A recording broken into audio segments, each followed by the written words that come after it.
Ok, retomando entonces. Y primero recapitulando un poco, ¿no? La ecuación de Laplace tiene esta propiedad interesante de que es como si promediara, ¿no?, los valores intermedios. Eso tiene como consecuencia también que no, no tiene extremos dentro de los dominios en los que vale, ¿sí? Los extremos suceden en los bordes, en los dominios. Y eso nos permite formular estos teoremas, ¿no?, de unicidad, que lo que nos dan son condiciones muy generales en las que sabemos entonces que si yo planteo un problema en esas condiciones, la solución es única, ¿sí? Entonces, ¿para qué sirve eso? Bueno, como vimos en el caso de la cavidad, eh, tiene aplicaciones que nos permiten hacer, de repente, también resolver problemas bastante generales, y otras en donde podemos dar soluciones particulares a problemas muy complejos, que de otra manera sería muy difícil, ¿sí?, de resolver. Entonces esto es lo que vamos a ver a continuación. El método de imágenes es un poco de una aplicación de estas ideas. Y les propongo que planteemos el siguiente problema. Imagínense que tenemos una placa conductora, o una lámina, infinita, ¿sí? Está medio eh, tenue el dibujo, pero está en el plano XY. Es una plana conductora que se extiende en todas direcciones, ¿sí?, infinita. Y que está conectada a tierra. Es decir, fijamos el potencial de la placa conductora, V igual 0. Ahora, a una distancia D de esa placa, sobre el eje Z, digamos, para ser concretos, ponemos una carga puntual Q.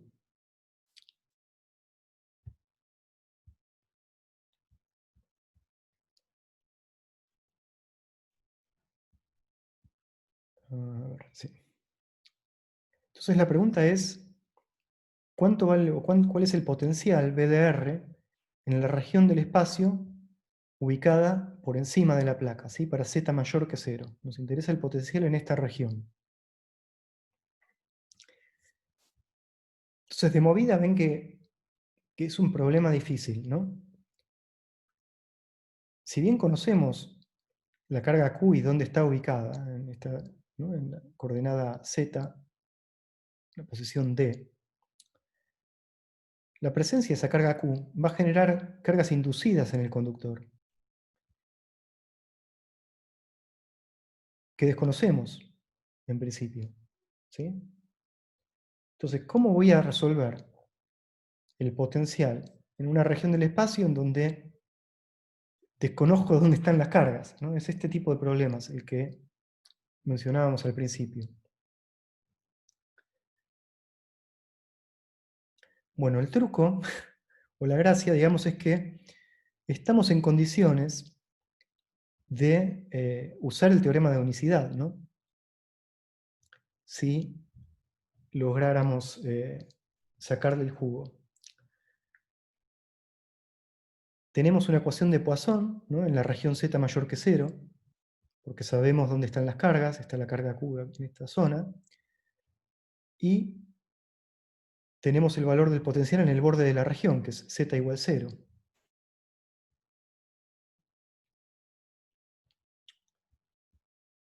Bueno, como decía recién, ¿no?, a priori no sabemos cómo se va a distribuir la carga en la superficie del conductor, en presencia de la carga puntual.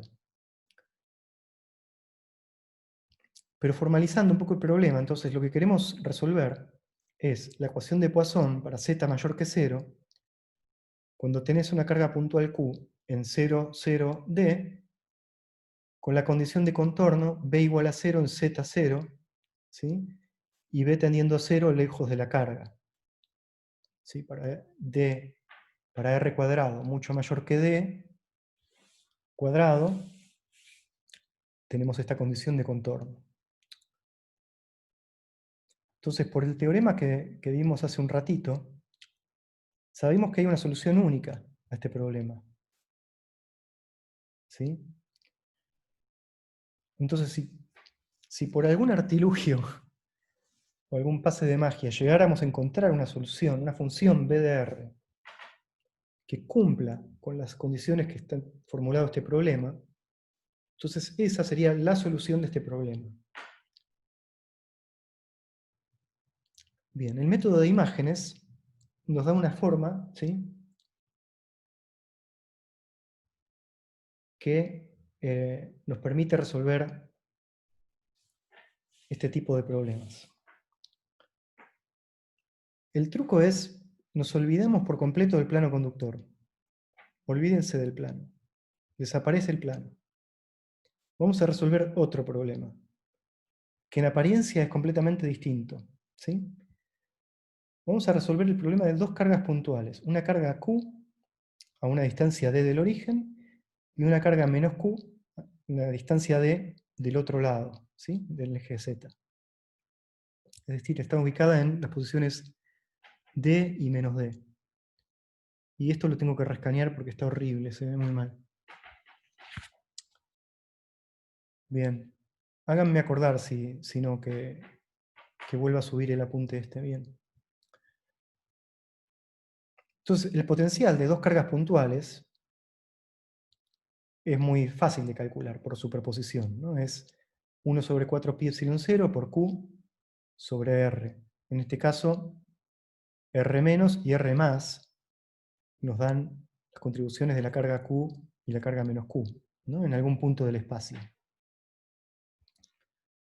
Acá está dibujado, ¿no? O sea, si yo tengo, respecto al origen, estoy evaluando el potencial en un punto R, tengo un R cursiva sub más y R cursiva sub menos que me dan las posiciones relativas de las únicas dos cargas que tengo en este problema, Q y menos Q. Entonces el potencial es la suma de esas dos contribuciones, y está escrito acá, en cartesianas, ¿sí? Ahora, si lo miran, este potencial satisface las condiciones de contorno. En z igual a 0, de nuevo está medio borroso, pero si z es igual a 0, se anula acá y acá, menos d cuadrado es igual a d cuadrado, que es lo mismo que tengo en este otro término, y estos dos términos se cancelan, ¿sí? Entonces, para cualquier valor de x y de y en z igual 0, el potencial se anula. Vale que b es 0 en z igual 0. Y por otro lado, para r mucho mayor que d, b tiende a 0 también. Además, en la región z mayor que 0, la única carga que está presente es la carga q, que está en la coordenada d por z versor. Entonces, estas son exactamente las condiciones del problema original. Entonces, esta solución es la solución del problema original, ¿sí? El problema de una carga puntual frente a un plano conductor conectado a tierra en la región del espacio z mayor o igual que 0. ¿Qué pasa? Para z menor que 0 el problema es distinto, ¿no?, porque allí tuvimos que agregar la carga menos q, que antes no estaba. Entonces, en esa región del espacio, en z menor que 0, no estamos resolviendo el problema, ¿sí? Pero si nos interesa la región z mayor que 0, esta solución es la solución al problema, ¿sí?, de una carga puntual frente a un plano conductor a potencial nulo.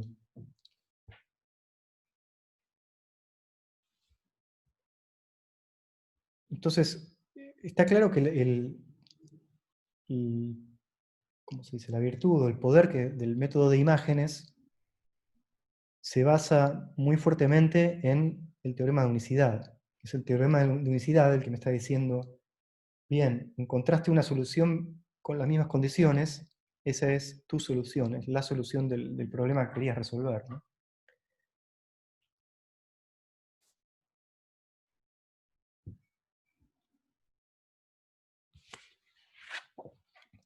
La lógica del método de imágenes siempre es la misma, ¿sí? Se trata de encontrar una configuración de cargas más simple y que yo sepa resolver, que genere las mismas condiciones en el volumen donde quiero resolver el potencial y en las superficies, ¿sí? Dadas las condiciones de contorno. Entonces, eso no siempre es sencillo, ¿sí? Requiere cierto ingenio. Pero muchas veces,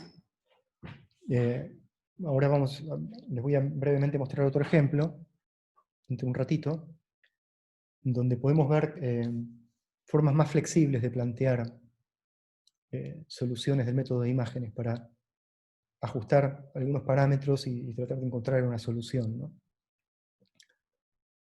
Pero también nos da otra estrategia, que es invertir esa lógica, ¿no? Si yo sé resolver un problema, no sé, 3 o 4 cargas puntuales desparramadas por ahí, ¿sí?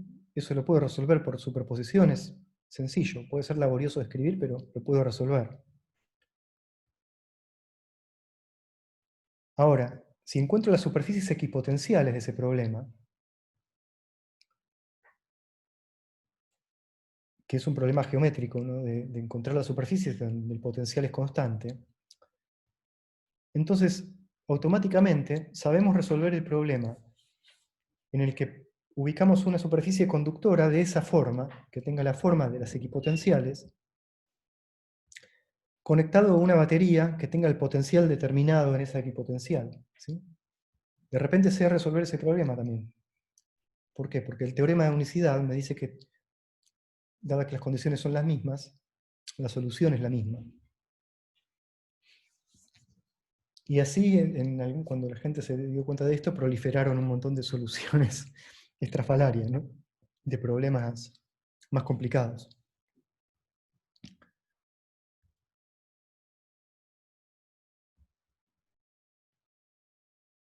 Bien, esto es importante, ¿sí? Fíjense la magia de esto, que encontramos la solución B de R, el potencial en la región Z mayor o igual que 0, y aún no tenemos ni idea de dónde están las cargas en la placa conductora. O sea, resolvimos el problema sin ni siquiera saber dónde están las cargas. Bien, ahora que sabemos la solución, podemos determinar dónde están las cargas, ¿sí? Y ahí es donde entra esta expresión que veíamos la clase pasada. Si se acuerdan, vimos que cuando había una densidad de carga superficial, sigma, ¿sí? La derivada normal a la superficie del potencial estaba relacionada con la densidad de carga, ¿sí? Sigma era igual a menos epsilon 0 por la derivada normal del potencial en la superficie. Bien, ahora conocemos el potencial, porque resolvimos el problema con el método de imágenes. Estoy pensando en el plano, ¿no? ¿Cómo están distribuidas las cargas inducidas en el plano? Es la pregunta ahora. Ahora que tenemos BDR, sencillamente tenemos que calcular esta derivada.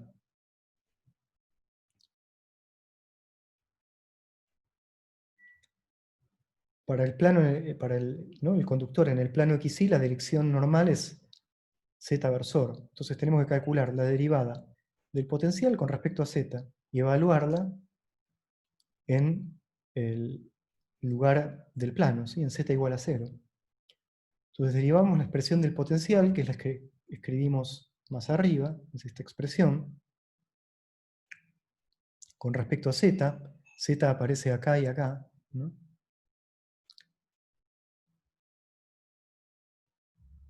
Bueno, nada, es una derivada, acá está escrita la cuenta, si quieren la pueden chequear después, pero uno obtiene un resultado de que evalúa en Z igual a 0, y obtenemos esta expresión, ¿sí? Que se puede simplificar de esta manera. Es decir, encontramos una expresión sigma de xy que me dice la densidad de carga en el plano, ¿sí? En el plano conductor, cómo están distribuidas o desparramadas las cargas en las distintas posiciones. Fíjense que esto está a la menos 3 medios, ¿no? Entonces esto va dividiendo en realidad, con lo cual es máxima la densidad cuando X e Y son 0, es decir, justo en el punto frente a la carga, tiene sentido, la densidad inducida es mayor. Y desde ahí decae, ¿sí? A medida que aumentan X e Y en todas direcciones, decae la densidad de carga. Uno podría preguntarse también cuál es la carga inducida total en la superficie conductora. Para eso tendríamos que calcular la integral en todo el plano, ¿no? En toda la superficie, de sigma, con sigma dada por esta expresión. Si uno escribe en coordenadas polares la densidad de carga, ¿no? el x cuadrado más y cuadrado es r cuadrado. Y además hay un ángulo θ que no aparece en la expresión porque es simétrico en θ.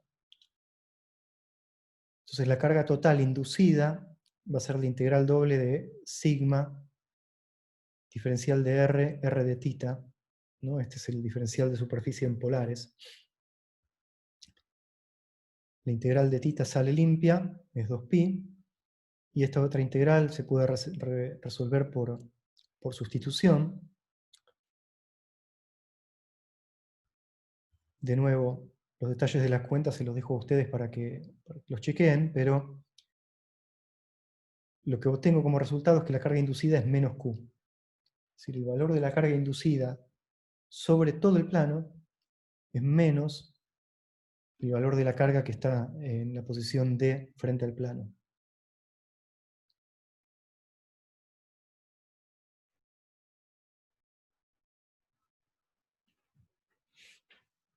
Bien. Para terminar, ya terminamos.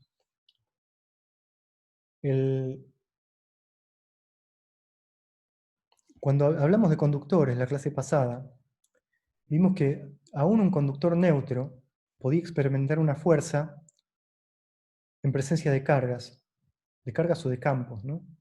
Debido a que justamente se inducían y redistribuían las cargas libres que hay en los conductores. Del mismo modo, esas cargas inducidas generan una fuerza sobre la carga puntual Q, en este caso. Y podemos explotar de nuevo la solución del problema imagen para calcular esa fuerza. ¿Por qué? Porque lo que vimos es que en la vecindad de Q, el potencial está dado por la expresión esta, ¿no? Volvemos ahí, es esa que no se lee demasiado bien, esta expresión para el potencial, ¿no?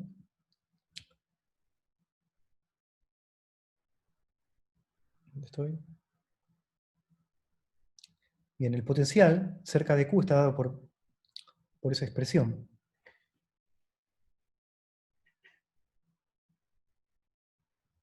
Y ese potencial es el de la carga Q con su imagen, ¿no? Menos Q. Ahora, si el potencial es el mismo, el campo eléctrico, que es menos su gradiente, también es el mismo. O sea, menos el gradiente de B es el mismo en los dos problemas. Y por lo tanto también la fuerza, ¿sí? Entonces la fuerza sobre Q, debido a las cargas inducidas en el plano conductor, va a ser igual a la fuerza sobre Q del problema imagen. Es decir, la fuerza que genera sobre Q la carga menos Q del problema imagen. Entonces, lo podemos escribir por Coulomb de esta manera. Es 1 sobre 4 pi epsilon 0 por Q cuadrado sobre 2, ¿no? Este 2 porque tengo dos veces la distancia d al cuadrado.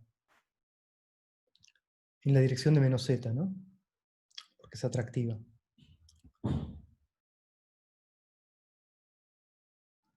Okay, la energía, fíjense, no es la misma para el problema de imagen. Y esto tiene que ver con... bien, esto se lo dejo planteado para que lo piensen ustedes, ¿sí? Pero básicamente tiene que ver con que uno no está considerando el otro lado del plano, ¿no? En el problema imagen. No resuelve solo el caso, la región del espacio que le interesa, que es z mayor o igual que 0. Ok, en el resto del apunte, lo que se van a encontrar, y esto en vez de leérselos ahora para que tengamos tiempo para consultar también y redondear un poco las ideas, es el problema de una carga puntual frente a una esfera conductora a potencial cero. ¿Sí? El problema que habíamos planteado en la primera clase de conductores y que parece súper complicado. ¿Sí? ¿Por qué? Porque la carga puntual va a inducir una distribución de cargas en la esfera que en principio puede ser nada, va a depender del ángulo tita, ¿no? Con que yo miro la esfera, y va a ser complicada en general. Entonces, la idea es usar el teorema de unicidad o explotar el teorema de unicidad y usar un método de imágenes para resolver este problema. Y si bien acá los gatos están destruyendo un almohadón. Si bien en el caso del plano estaba más o menos claro, uno podía intuir dónde tengo que poner la carga menos Q para generar un plano de potencial cero, ¿no? Era lógico que estuviera en la distancia menos D. En este caso no es tan obvio, ¿no? ¿Dónde podría yo poner una carga y qué valor tendría esa carga? De manera de generar una superficie equipotencial esférica a B igual 0 en el radio R. Entonces el truco acá es ser flexibles y plantear una carga Q', que en principio no conozco, que es algo por Q, y ubicarla, esa carga Q', a una distancia B que sea algo por A, donde A es la distancia de la carga Q. ¿Sí? Entonces uno resuelve este problema de imagen y después le pide la condición de que el potencial sea 0 en el radio R. Ese es el truco. ¿Está? Las cuentas están acá. Parecen largas, pero es más que nada álgebra. Y bueno, uno llega a un valor para el potencial en la parte externa de la esfera, ¿sí? Que tiene esta pinta. Y además puede calcular la carga inducida sobre la esfera, ¿no? Y la fuerza sobre la carga puntual. Si lo piensan, este problema de movida, sin estas herramientas, es muy complicado, ¿no? Porque cualquiera de los enfoques que veníamos viendo hasta ahora me dejan de a pie porque no conozco a priori cómo está distribuida la carga en la esfera. Entonces no podría aplicar ni Gauss ni Coulomb para integrar ¿no? los valores ni del potencial ni del campo, porque no sé dónde está la carga de movida. ¿Está? Bien.